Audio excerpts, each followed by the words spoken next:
Hi guys, welcome to मंजिल। आज मैं बात करने वाली हूँ यूके स्टडी वीज़ा को लेकर। एज वी ऑल नो कि यूके के जो बैरियर्स हैं वो with respect to other countries काफ़ी वाइडली ओपन हुए हैं दिस ईयर। एज चाहे उससे अपॉर्चुनिटी बात करूँ मैं यूनिवर्सिटीज़ की एज वेल एज कोर्सेज़ की, number of universities plus tremendous courses जो हैं इस बार अवेलेबल हुए हैं। और जिन बच्चों ने भी यूके के लिए अप्लाई किया हुआ था, बट ऑब्वियस है उनके वीज़ाज़ भी आ रहे हैं एंड 100% वीज़ा सक्सेस रेट है। बट यहाँ पे एक बात मैं आपके साथ शेयर करने वाली हूँ, चाहे आप इसे as a point of view ले लीजिए या फिर आपकी ही काम आने वाली कोई चीज़ है वो से ले लीजिए कि अगर आप यहाँ से वीज़ा लेके जाते हो तो आगे की प्रोसीडिंग कैसी है। तो आज के इस वीडियो में मैं आपके उन सब बच्चों को वो सारे डाउट्स क्लियर करने वाली हूँ जिनको वीज़ा आ चुका है और वीज़ा के बाद वो अपनी प्रोसीडिंग कैसे कर सकते हैं सो दैट उनको वीज़ा के बाद कोई भी प्रॉब्लम ना आए। सो जिन बच्चों ने भी इस चैनल को सब्सक्राइब नहीं किया, सबसे पहले सब्सक्राइब करें क्योंकि इस चैनल पे आपको लेटेस्ट न्यूज़ मिलती है। प्लस आज जो मैं बात करने वाली हूँ वो ट्रैवल को लेकर ही है और इन्फॉर्मेशन है वो है बीआरपी को लेकर कि वी ऑल नो कि जिन बच्चों को भी वीज़ास आते हैं, might be they don't know, वो वीज़ा जो भी कंसल्टेंट उनको लगा के देता है वो वैलिड 3 मंथ तक होता है एंड उनको आगे जाकर जो है उससे प्रोलॉन्ग करवाना पड़ता है। सो इसके बेसिस पे जिन बच्चों को 3 महीने का यहाँ पे वीज़ा मिल गया, सो आगे उनको क्या करना है।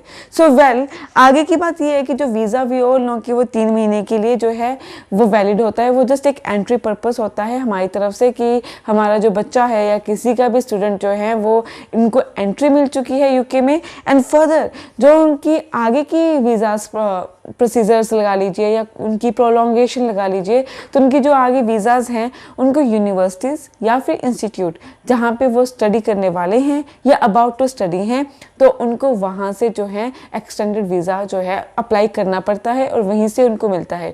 अब ये एक न्यू चीज़ आ गई कि ये कैसे हो गया, ये कभी हमने सुना नहीं। सो बिलीव मी कि अगर आपको यहाँ से वीज़ा मिला तो वहाँ जाकर आपको ये जो पॉइंट्स है वो खुद करने पड़ते हैं जो कि हर कंसल्टेंट जो है हर बच्चे को या फिर अपने ही तहत से वो करवा के देता है। बट राइट नाउ मैं आपको यहाँ पे सारी ब्रीफिंग कर रही हूँ। सो उसके लिए आपको करना क्या है कि किसी भी यूनिवर्सिटी या फिर इंस्टीट्यूट से जो आपने अपना वीज़ा लेना है उसको आपके लिए आपको पहले एनरोल करना पड़ेगा।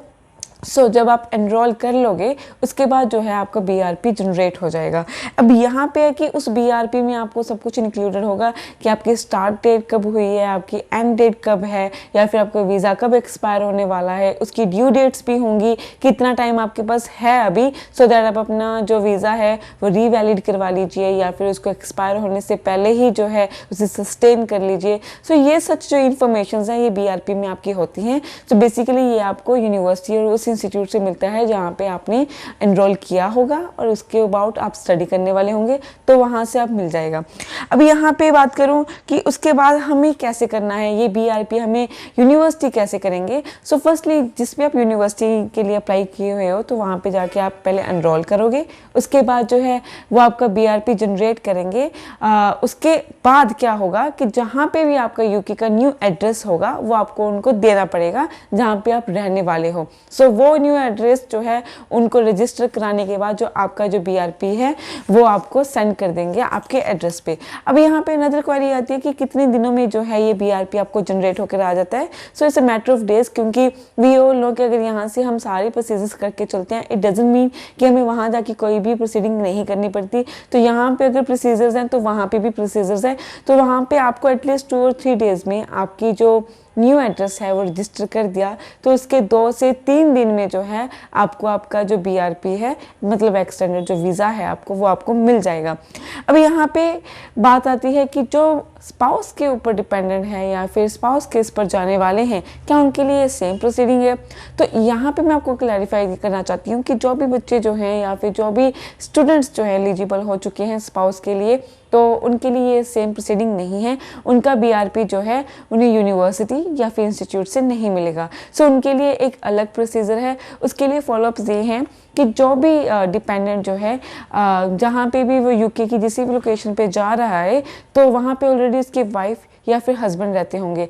बट ऑब्वियस है कि वो स्टूडेंट के ऊपर नहीं जा रहा तो ये आपको यूनिवर्सिटी नहीं देगी क्योंकि वो स्टूडेंट वीज़ा के ऊपर नहीं जा रहा। So as we all know कि जिनका हस्बैंड या फिर वाइफ वहाँ पे रहते होंगे तो उनको वहाँ पे जाके पहले जाना होगा, वहाँ पे सेटल करना पड़ेगा और उसी के नियर बाय जो आपका पोस्ट ऑफिस होगा वहाँ पे आपके जो है आपको अपना BRP मिलेगा। अब वहाँ पे आपको सबसे पहले अपना जो एड्रेस है वो रजिस्टर कराना पड़ेगा। जो भी आपके नियर बाय उनका पोस्ट ऑफिस होगा, जो भी बच्चे जाने वाले हैं, चाहे वो स्पाउस है या फिर स्टूडेंट है, तो इसको वीडियो को ध्यान से सुनिए और ये प्रोसीजर को थोड़ा सा ध्यान से एलैबोरेट भी करें क्योंकि ये आपको ही आगे काम आने वाला है। सो ये जो है आपको स्पाउस का जो आपको नियर बाय पोस्ट ऑफिस से मिल जाएगा without any hurdle, but obvious है आपको अपना एड्रेस जो है वो रजिस्टर कराना पड़ेगा। एंड उसके बाद क्या है, वो आपको नंबर, आपसे सब कुछ पूछेंगे कि आपका ID क्या है, आपका पासपोर्ट लेंगे, वो आपका नंबर लेंगे और नंबर वो वाला जो आपका वहाँ पे जाके आप रजिस्टर कराओगे और लोकल नंबर होगा। सो सबसे पहले आपको वहाँ पे अपना नंबर भी जनरेट करना पड़ेगा BRP लेने के लिए। सो जब आपका BRP जनरेट हो जाएगा उसके बाद जो है आपको वीज़ा आपको अकॉर्डिंगली मिल जाएगा। सो ये आपकी प्रोसीडिंग है वीज़ास को लेकर, spouse cases as well as students को लेकर। आई होप जिन बच्चों ने भी UK के लिए अप्लाई किया हुआ है वो इस बात को ज़रूर ध्यान में रख के किसी भी तरह की प्रॉब्लम जो आगे आपको आने वाली है उससे बच सकते हैं। ज़्यादा जानकारी के लिए नीचे दिए गए नंबर्स पे कॉल कर सकते हैं या फिर आप हमें डायरेक्ट मिल भी सकते हैं। Thank you.